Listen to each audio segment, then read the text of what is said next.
An update on Thibang Phete, what is happening with Shabalala, Samugelo Zwane, and Manqoba Ozimena. Kaizer Chiefs have something to smile about as the fixtures are changed around, and there is a mad story about the deal that Kaizer Chiefs have with Kappa. Hello and welcome to Khosi Nation Fan TV. I am Pelo, I am your host, and this is where fans meet and talk about Kaizer Chiefs. Khosi Football Club. Let me adjust the chair that you guys bought me for my birthday. There we go. So we have a story that is coming out of reports saying that Thibang Phete, who was linked with the move to Kaizer Chiefs, is apparently not coming to Kaizer Chiefs, and the team that are in pole position to sign him is Sekhukhune United. And I'm not surprised. That team has become very ambitious, right? There was Mokojo came back, he played for them, and we're seeing a lot of these other players who are good players, to be honest, and we're now seeing them going to Sekhukhune United because of the ambition that they have. So I'm really not surprised that since Kaizer Chiefs ended up not signing this player, that is now going there. And to be fair, I do understand to a point why they did not do this, because of probably his age. And the moment I say that, I know that a lot of people get pissed off because they're like, age is just a number. Look at Sirino, he came at 34 and is the player who was giving us a lot. And I understand that, and I will not be arguing Guti, is that right or wrong, because I mean, if a player can still give you 3 years, because I think if you are 30 and you are taking care of your body, I think that you can still give a team a lot. And also given the fact that Phete is a player with experience, but not to mention the fact that he's also kind of, if he was to come to Chiefs, address the specific issues at the defensive midfield position, because right now a lot of people are not happy with Umthetwa. I don't think Umthetwa is happy with Umthetwa. I'm not like extra pleased with him either. I think he's okay when we're defending, but when we have to play and go forward, it's not that great. And if Uzotis Nondlovu, what if Ndlovu gets injured? You get me? So we need to have depth in every position, and we need to have natural players who can play that position, because yes, we can play Ucele in that position, but Ucele sometimes wants to move up the pitch and do this and do that, and he's not really like defensively minded. He can do it, but if there's a natural player at doing that, then why not get him? But we move, because the second story is about Shabalala, and I actually don't believe the story. I will tell you, I don't believe the story. It's saying that he's facing an uphill battle at Kaizer Chiefs to gain his place back, and I understand, right? Mshini form is very good. They just signed with Chisley.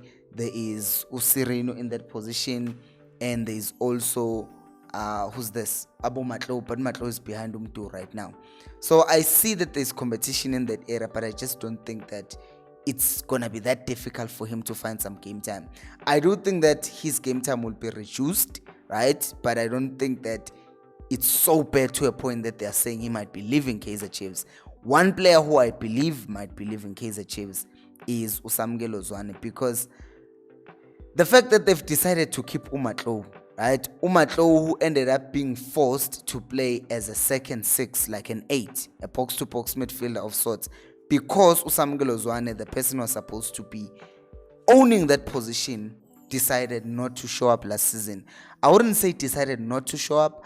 I think that it's natural, with the same way that Umtu, the same way that Umfundo happened to Guti. There were things that they did right, but then there were things that they did wrong. And playing for a team like Kaizer Chiefs under so much pressure, the things that you do wrong will be amplified.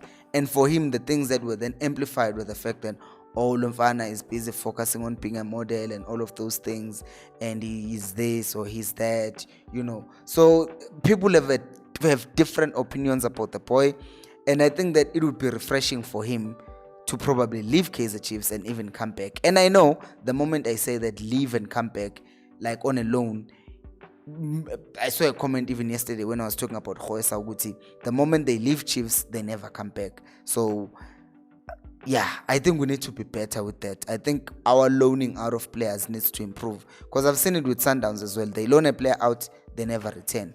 It's some players do return, but for the most part it doesn't happen. Same thing with Chiefs. So I think that we need to be better, because for example with Umangoba Ozimena, right, with Umangoba Ozimena, who's also linked with the move out of Kaizer Chiefs, as it happens in this picture, they are playing against Amazulu.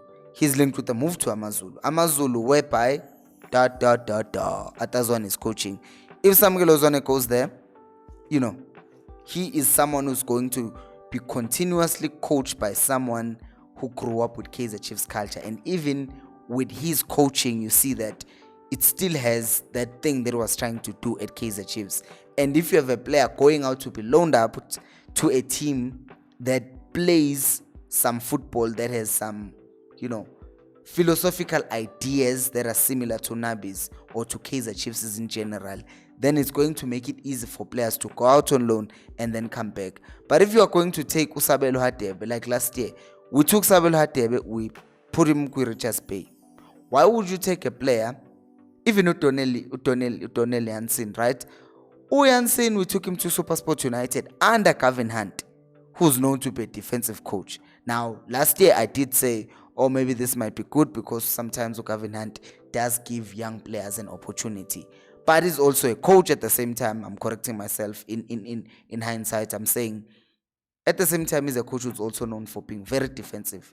So if a player is not like that, then they're automatically dead. So I'm looking at that now and thinking I was actually wrong to think he would shine, because I was looking from the aspect of he is a coach who can give young players an opportunity. So I think before we loan players out, we must check, can they fit the style of play? And I think that they will go there and actually develop, because they will be doing what they would be expected to do at Kaizer Chiefs, just without the pressure. And then that means they would work on their craft and become better and better. And then we can take them back to Kaizer Chiefs. By the way, if you have not subscribed to the channel, do make sure to subscribe to the channel. We are currently sitting on 60,753 subscribers. So if you subscribe, you'll help us get to 61,000 before the end of this week. It's Thursday, guys. The week is ending.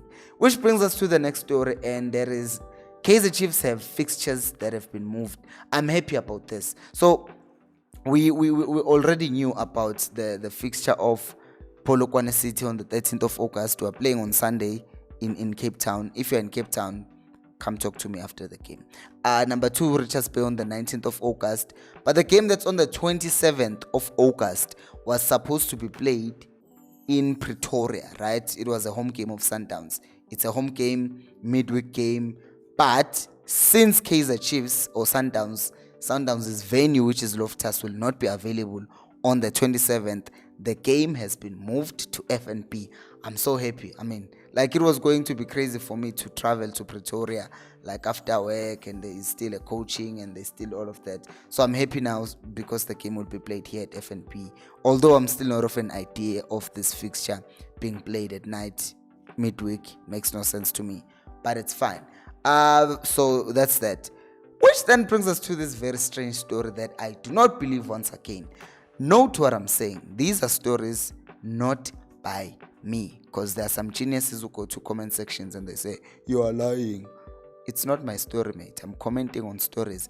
Anyways, apparently, the head of Kappa, I did not see this article, says that the report says the person who was talking, that says Chiefs have sold 1.2 million jerseys this season. It's the 7th of August. I think the kit was launched maybe 2 weeks back. So they've sold 1.2 million jerseys, which might be true.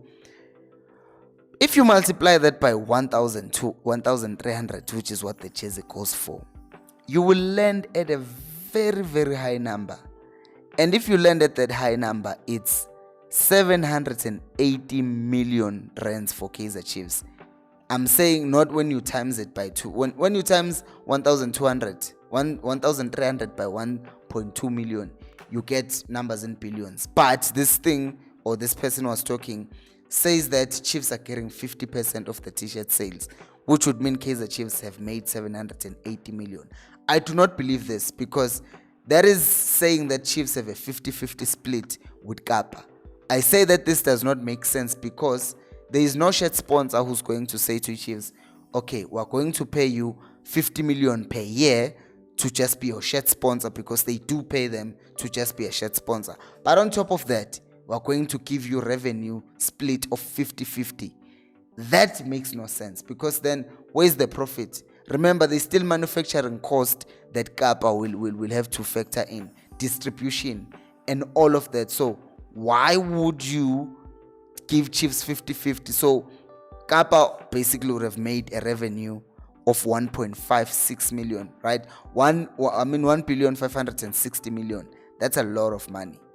That's a lot of money, and I don't believe it would be a 50-50 split. When I did my research, it said that a usual arrangement would be a 15 to 20%, which would be around 250 million, which is also a lot of money, to be fair.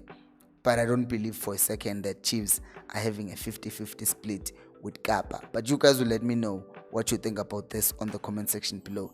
And please go check this video out. And yes, this one, go check it out. It's exciting.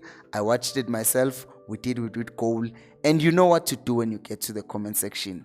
Baylor sent us here and some other nice things based on what you're going to see on the video, because we really enjoyed making the video and it's a very nice video. So please go check this out. Click here. Thank you so much for watching, and until next time, remember, Khosi.